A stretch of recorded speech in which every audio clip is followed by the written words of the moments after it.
Everybody, welcome back to Bayou Time. Harry McCullough here. We're talking with State Police, Troop C, Public Information Director Ross Brennan. I got that one out. Hey, Ross, first of all, hey, congratulations. Troop C was awarded the 2021 Leaders of Law Enforcement Award by the Community Foundation of Acadiana. So you guys and the District Attorney's Office in Lafourche.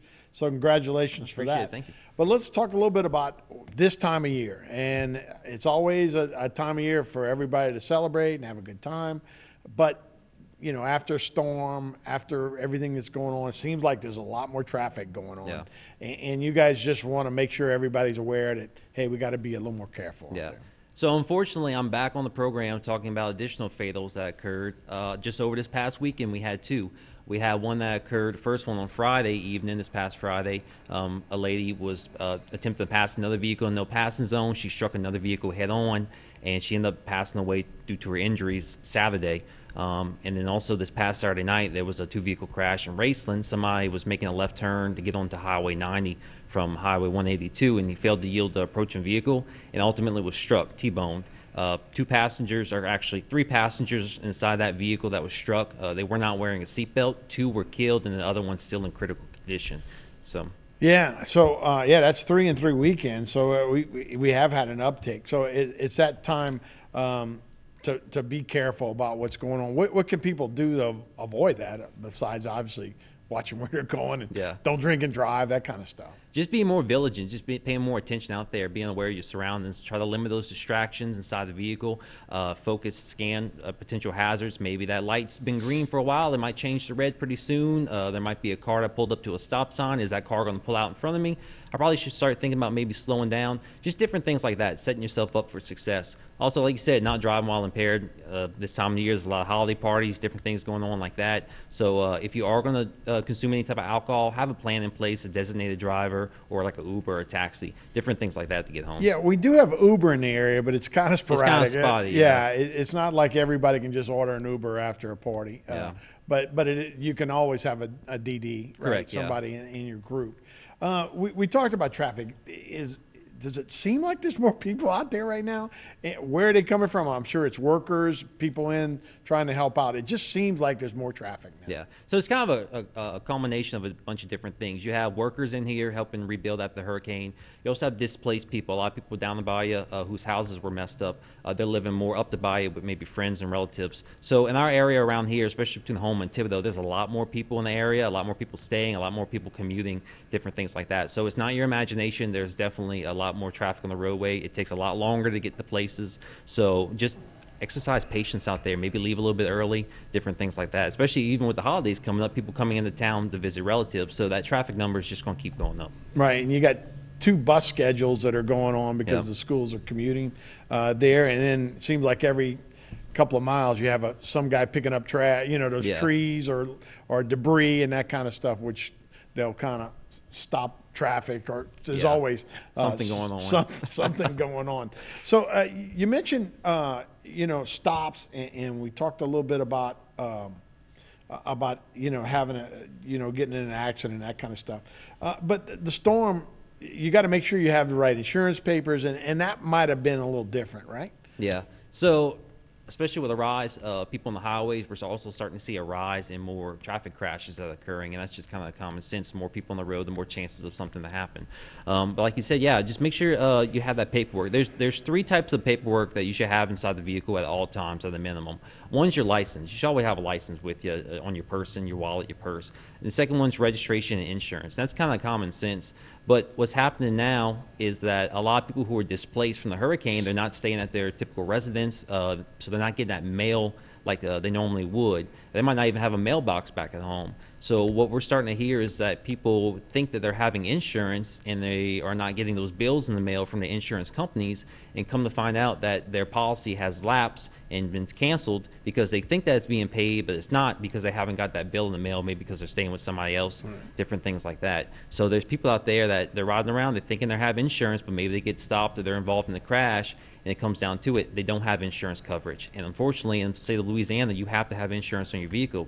So if the vehicle is not damaged in the crash, it's probably going to get towed for no insurance. So in addition to everything else going on, now you have to pay to get your policy reinstated. You have to pay to get your vehicle pulled out of a tow yard. So just kind of help yourself out a little bit. Maybe call the insurance company, go online, go click on whatever. Just make sure that your policy is being paid for, maybe a direct deposit, different things like that. Because, like I said, people who typically get it in the mail, they're not getting it like they used to. Right. You can carry your little card for insurance Yeah. and your license. LA Wallet's been a decent deal for those kind of things, right? Yeah, so LA Wallet, people aren't familiar with, State of Louisiana Development app. It's like a digital license. So you go in there, you punch in all your information, it pulls up a picture of your license. So it's legal. You can use it on the roadways, different things like that. It saved me a couple times. I think I have my license. I forgot the wallet at the house, but I actually have it on my phone. So it's definitely legal. You can use it. Just have to show proof of license. Same thing with the insurance. I have to have proof of insurance. So whether you download the app from the company or take a picture of it some type of way, because as a driver, Oh, that works too. yeah, that works that way too. Because as a driver, you're responsible to show proof of insurance. There might be a situation where our computer system's down, and if you can't prove that you don't have or you do have insurance, then you could potentially also get your vehicle towed. So just some type of way that you can show that you have insurance on your vehicle, whether it's the actual card or a picture of the card or a digital version on the app, something like that inside the vehicle along with a license. Hey, let's talk about accidents and I guess some tips that, like, if you do get in a wreck, if you're on Tunnel Boulevard, you get in a wreck, should we just stop there and hold up traffic and it's just a fender? What do you guys want people to do? So let's just go through the process. So let's say you do get involved in the crash, right? First thing, do check yourself for injuries. A lot of times after that first initial impact, your adrenaline's going, you just got involved in the crash. You can almost be like in shock in a sense. So just kind of take a moment after all the airbags and stuff kind of go down. Make sure that you're not injured, right? You don't want to get out the car and you have cause more injuries to yourself. So just take a second, make sure that you're good.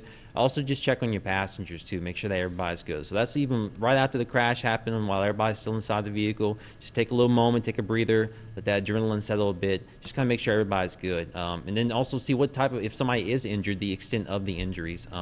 Make sure that somebody's not seriously injured. Different things like that. The next one is get to safety. Like you said, if you do get in a wreck and you're in the middle of the roadway, so state law actually requires you to move a wreck from the roadway onto the shoulder to a parking lot, right? You can't hold up traffic. Now, granted, if the vehicles aren't able to move, then that's a different thing. But if it's a minor crash, the vehicles are movable, please get to a shoulder or to a parking lot, because what can actually happen is that you can cause another accident to happen just from traffic congestion, different things like that. People starting to back up, maybe even rubberneck, stare at it. So like I said, state law, keep everybody safe. If you can move to a shoulder or to a roadway, definitely do that for sure. The person doesn't have to worry about, well, it wasn't my fault, but I don't want to move it, and then So- he's going to say it's my fault also. Yeah, so we can figure it out. Like crashes, they really aren't that hard sometimes. So, but no, we can figure it out. So yeah, the main thing is to keep the roadway safe. And in fact, as soon as the police officer pulls up, he's probably going to say, "Hey, Move get to your- the shoulder." Yeah. your vehicle. So just before we even get out there, like I said, we want to keep everybody safe, and you don't want to be standing around your car, different things like that, and somebody who's distracted or maybe impaired comes barreling through and strikes you while you're outside your vehicle. So definitely try to get to a safe location, different things like that. Also, after you've done all that, you make sure everybody's fine. Maybe just like I said, extend the injuries, call 911. If you can't remember maybe the local department's number, the easiest thing, just call 911. Give the location, the extent of injuries, and also give a good description of the other vehicles involved. We've had cases before where a crash occurs and somebody's like, "Oh, hey, yeah, I'll give you my information." Well, they jump back in their car and they take off, right? And so our best description might just be a white pickup truck. Well, there's 1,000 white pickup trucks in the area, right?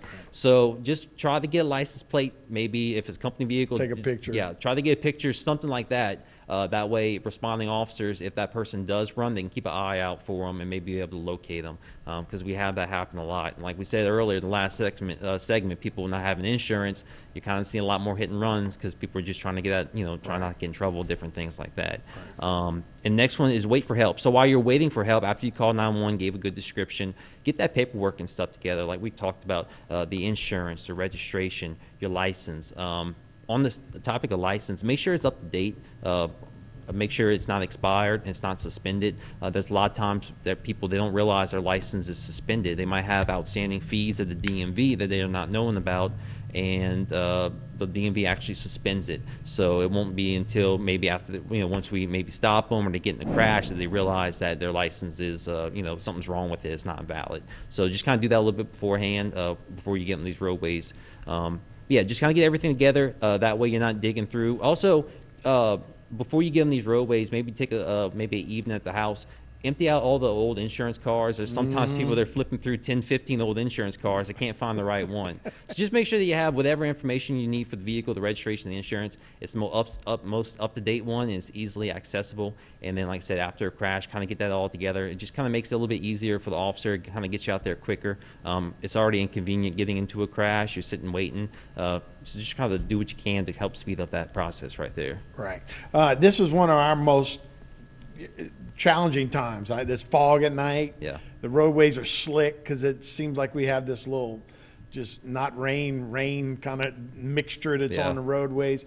It's a tough time for you guys, and then you throw in holiday seasons and all. So you guys are going to be out, and particularly this time of year, I'm sure you're always vigilant, but maybe more vigilant for impaired drivers. Yeah, there's overtime opportunities available for impaired drivers, seatbelt, looking for people not wearing seatbelts.